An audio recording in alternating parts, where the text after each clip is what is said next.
Splinter Cell is back. Ubisoft Toronto has begun work on a remake of Sam Fisher's most classic operations, and with the series' return on the horizon, it's the perfect time to look back at the game that started it all.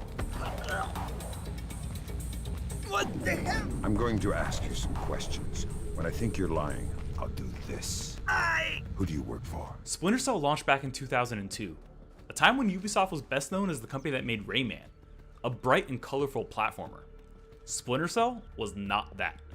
It was a dark and serious stealth action game that favored slow, methodical movements over frantic action. And no one was quite sure how fans would react. Maybe it's better if I didn't see anything.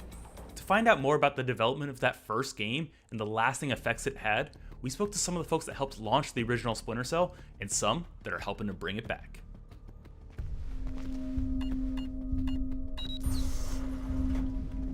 Sam Fisher.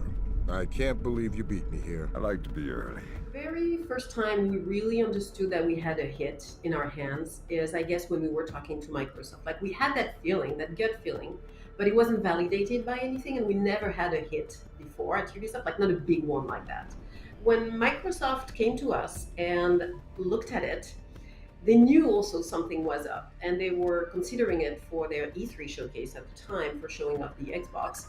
And it was super scary for us because we're like, how are people going to react? We don't know because it's very dark. Is it going to come through nicely on the screen? Is it going to show off its colors? The feedback we received from E3 was so incredible, so it just gave us a huge push to get things done and get this game to the level of the expectations. Probably for E3 and for our competitors and for for players at large, it probably came out of nowhere. There was this whole, who is Ubisoft? It was a transformation of what Ubisoft could do and how they were regarded. That was very special because at that time at Ubisoft Montreal, we were producing games, but we were not in a AAA mindset at that time. And this game became somehow a great inspiration from the teams.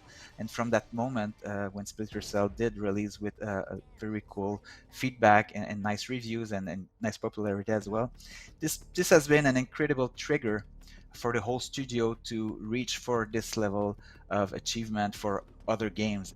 But what exactly was it that drew in audiences at that E3? What did Splinter Cell do that set it apart from the crowd? The answer, as it turns out, was pretty black and white. Light, shadow. It's instantly relatable and instantly something that you know how to play with. People paid attention because they had never seen such amazing visuals at first. That whole shadow and light was beautiful, and it was giving a dimension that they had never played with. And it had to do with the Xbox and the ability of the Xbox to render these dynamic lights with dynamic shadows and dynamic real-time shadows. And it was really the ambition of the team early on to push the visual fidelity of the game as far as we could. The way art and level design had to work together to deal with, how dynamic lights would affect the gameplay as well as the visuals was probably one of the biggest challenges of development. It was one of those times where a game came out and just really had a brilliant presentation that was so critical for the actual design itself. So you can only imagine how exciting that would have been for the team. The first time we saw the fish tanks that you could shoot the fish tanks and the water would lower down with the stream and down to the level of the bullet hole, and then it would stop, and you could keep shooting it and lowering it. Little tweaks like that, little surprises that people just found the time and the energy to put in to add the polish and the care to the game. That was great. I remember thinking to myself, I was super blown away by the tech advances that were part of that game, the stencil shadows and the moving cloth and the thermal goggles and all of the stuff. And I just remember thinking to myself, how that was even possible at the time. Visually it was amazing. The light effects were remarkable, ahead of anything else that was being done at the time. But it was even more than that. The use and exploitation of light and shadow set Splinter Cell apart from its competitors. But it would take more than that to deliver on the development team's promise. A promise they felt so strongly about, they put it right on the box art. Stealth action redefined was born out of the fact that this was a challenge to the god of tactical espionage action, which was Metal Gear Solid. It was really the mission that Splinter Cell set out for itself. It was, okay, if we're going to take espionage, if we're going to take stealth action, how are we going to position that in a way that fits the Tom Clancy brand values as well? We had Rainbow Six, Red Storm was working on Ghost Recon.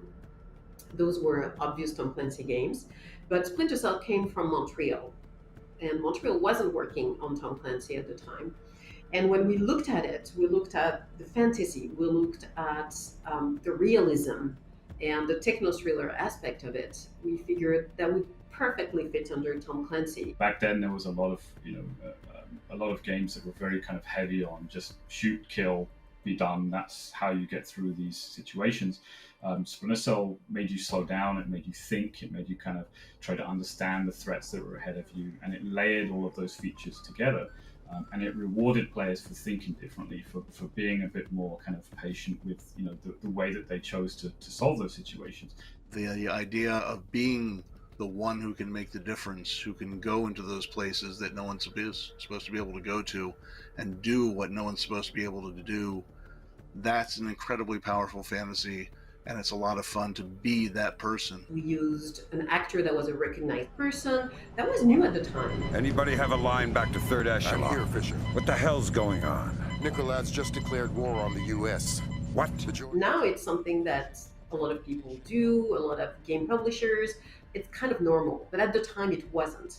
And we really looked at it like, first it was a Clancy brand, so we looked at it like something bigger than just a video game, marketed it that way, and created a persona. Sam's a great character. He's smart, he's funny, he's fast, he does what he can do with a minimum of waste. He's high speed, low drag, and he's just an incredibly fun character to play. While Sam is unequivocally the star of the Splinter Cell franchise, let's be honest, he'd get nowhere without his signature night vision goggles. Not only are they an essential tool in Sam's arsenal, they're the symbol of the entire franchise. Those 3 green dots and that iconic sound, yep, that sound is enough to know exactly what game you're dealing with. The sound came in very late, and I think that we didn't realize how important and valuable it was until someone said, we really got to have a much more iconic sound in here somewhere. And it had this kind of very military feel to it. We were trying to create something that felt very realistic and modern, and just because of the speed at which technology moves, it kind of became its own thing in time, and it adhered to sort of the genuineness of it and kind of stuck.